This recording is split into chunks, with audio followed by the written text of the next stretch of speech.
First of all, thank you for allocating the time and agreeing to do this interview with us. I would like to congratulate you on the publication of another series of your books. So can you briefly tell us about this new book and what made you, make this contribution in this book? First of all, thank you for the invitation, Timur. This book is published very recently. It's about hegemony and how hegemony is structured. What does it mean? In what kind of the power you need to be a hegemon, or what kind of the forces should counterbalance hegemony in order to lose hegemonic power. So this is about the new situation in the world where certain powers like US is losing a bit of its own hegemonic power, and there are other raising units, actors like China or Russia, who would like to revision this situation, and they would like to play a more important role. There is a European Union in which you see that the European Union is not only about 27 states, it's about reaching out in order to promote their own value system and their own economic system. So this book is about how to gain power and how to lose power from the multi-country, multi-regional perspective, but also from the multidisciplinary perspective, but also from perspective of people from different countries. So there is also a civilizational aspect in this book, because there are people from China, from Central Asia, from Europe, from Canada, from US, and from Russia. And they all are trying to figure out what hegemony is from their own cultural perspectives.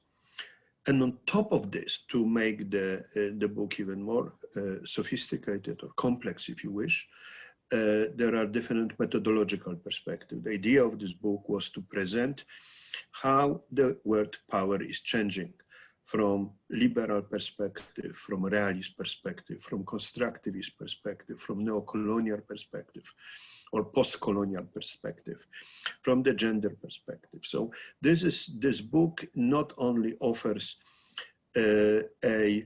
different regional perspectives and cultural perspective, but also different methodological approaches. So that's why this book is about what we call a complex hegemony, in which all those aspects, power, state, non-state actors, are playing very specific roles. So this book is about the future. This book is about how the world power will be reconstructed. And I believe that's what you see with the pandemic, with COVID-19, part of the process. And how it compares to your previous works in your mind? This book is quite specific. Wonderful authors or co-authors, wonderful co-editors, very experienced. And previous works were about thinking about what we saw, and thinking about the past, and extrapolate the past in order to think about the future. This book is slightly different because this is about the future. This is not about analyzing the past and extrapolation of the future out of that process, but rather to think anew what's going on from the perspective of changing the world. We know that we are facing many challenges, and these challenges are global, so they require a global response. And our book is about the fundamental question, whether our response to those challenges are adequate or not. And in what configuration of state and non-state actors these challenges will be met. So this is the difference between what we have done in this book by comparison to the previous volumes we were working on. And now, currently in a situation of pandemic, what are you expecting to happen based on, the book itself, like what it forecasts? It's about division of the world into certain blocks. We believe that the situation will be forcing main players to rethink their role in the global system. So that's one. We see in this book, we are forecasting that that the United States will be one of the players, very big players, but only one of them. So the new pluralist, regionally based hegemonies will be coming. And each of these new hegemonic powers will try to absorb or subordinate their own neighborhood. So in this sense, we'll be dealing with a more complex power play. So this is one big conclusion. Another big conclusion is about the play in between state and non-state actors. So our book is about not only state actors and they attempt to subordinate others, but also what is the role of the NGOs, what is the role of the social networks, and so on and so forth. So all the non-state actors, they are playing increasing role in making the world subordinated to their own interests and to their own networks. So this is another interesting finding. And then also what the book is about how in this different types of elites will play their game in reshaping globalization, either financial elites or industrial elites.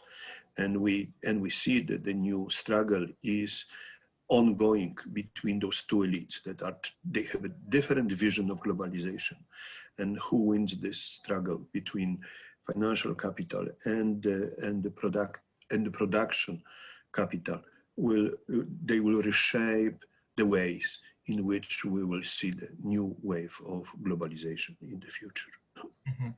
Well, given how busy you are with working as a professor and also you have participating in different projects, how are you finding time for books like this? Like, what makes you? Well, it's because it's fascinating. It's because this is our life is about the new ideas and how to not only absorb ideas of others, but also to react to this with our own ideas. And you have to be active. You have to be active not only in the classroom, but also active in the social space. And these books are proposing a certain ideas or set of ideas, and then we're discussing those ideas in public. That's one of the most fascinating aspects of what we do in the university. And we are very happy people, very lucky people, because on top of teaching, we have still some time to do these things. And the beauty of this is that you have an idea. You have an idea and you are trying to test this idea with your colleagues. So you are asking the best to join you and to find out whether your ideas are okay or not, and how you can reshape this. They are joining this as a collective, and as a collective you carry on to the stage of the book. So this is a certain process that you are not alone in front of your computer. You are discussing with many people from different countries, from 3 continents. This is a beauty of this work, that is, the book is the logical outcome, but not even the main purpose. The book is the outcome of this debate. So that's why we are very lucky, I think, and people that should thank the university for allowing us to do so. For this opportunity. Yeah, and I also know that unlike many faculty members of the Carleton, you are not in Canada right now, you're in Poland. How were you able to travel during this pandemic, and how are you holding up? I was trying to get to Poland 3 times. So with cases we're waiting at the airport, you know, and we're waiting whether the planes are departing or not. That was in one case, and in two other cases we're just informed 2 days before that no, sorry, you are not going. I don't know how I will return. And so this is a bit risky, but what to do? We are constrained. And again, we're very happy that I can talk to you online. Mm-hmm. And even in the Polish village, deep in the woods, we have this opportunity. So that's excellent. Well, I think it's also because you have this, in Russian, they say the spirit of avanturism. So that you can, you know, travel to some lands even with what's happening around the world. Without a bit of this adventurous, as you say, or yes, a bit risk-taking, you cannot be a good scholar. You know, you are on the minefield all the time, yeah. As you know from our class. Of course. And I also recall your interesting stories about how you were, you know, meeting with Putin and also going in, because, you know, to Valdai. Unlike many other professors who write about Russia, you actually have had direct access to the president himself. Can you also just talk a little bit about how you met him for the first time and how you were invited to the Valdai conference? It was 16 years ago, I believe, that I received an invitation from that time the chairman of the Valdai Club, Professor Sergei Karaganov, a very influential political scientist, and also at certain point an influential policy influencer. And I received a message by saying, well, you are known from what you are doing. Would you like to join? And I was a bit surprised because, you know, no one warned me about that. So I said, what are the conditions? What I should do? And the response was nothing. You come, you discuss, you like it, tell us. You don't like something, tell us.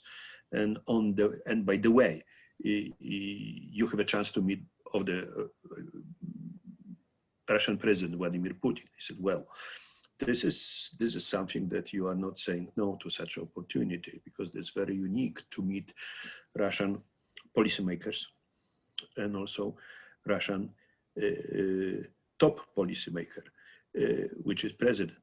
So and decision maker. So that's how it started. And then it continued. Some people are invited, some people are not invited any longer. I seem to be invited for last years, and then taking this opportunity in order to learn more. Each time there is something new, each time there's something surprising, each time there is something that I should reflect after. So this is a big learning process for all of us who are participating. At the same time, we are sharing our views. We are not passive. We are trying to say what we think. Sometimes our Russian friends like it, sometimes not. So this is done in the very collegial atmosphere, which we all like very much. Well, I think those stories were also an interesting part of your classes. That's why we enjoyed going to your classes. We were always looking forward to those classes. What would you be your maybe advice to people, like to future students who want to study at yours and who are interested in Russian politics? What would be your advice to them? Well, come and see what we can offer collectively. So under group of professionals at URAS, each of us can offer something else and is offering something else. Take it, squeeze us, ask questions, and try to be as active as possible. But most important is, we are offering certain opportunities to go there, to go to Europe, to go to Russia, to go to Central Asia. It's very important to combine the theory with practice and to check to what extent the theory provides you with the tools or worse or better tools to understand the the situation on the ground and then making your own conclusions.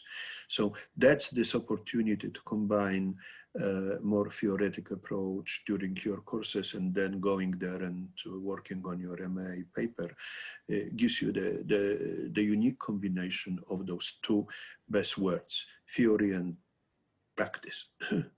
Well, I think you brought a very good point, because in nowadays there's so many, fake news spreading. So it's always good to double check what students are reading, especially when it comes to Russian politics, internal and external issues. Well, of course.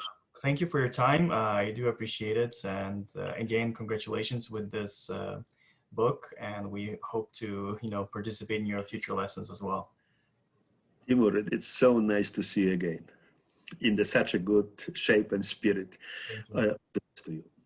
Thank you.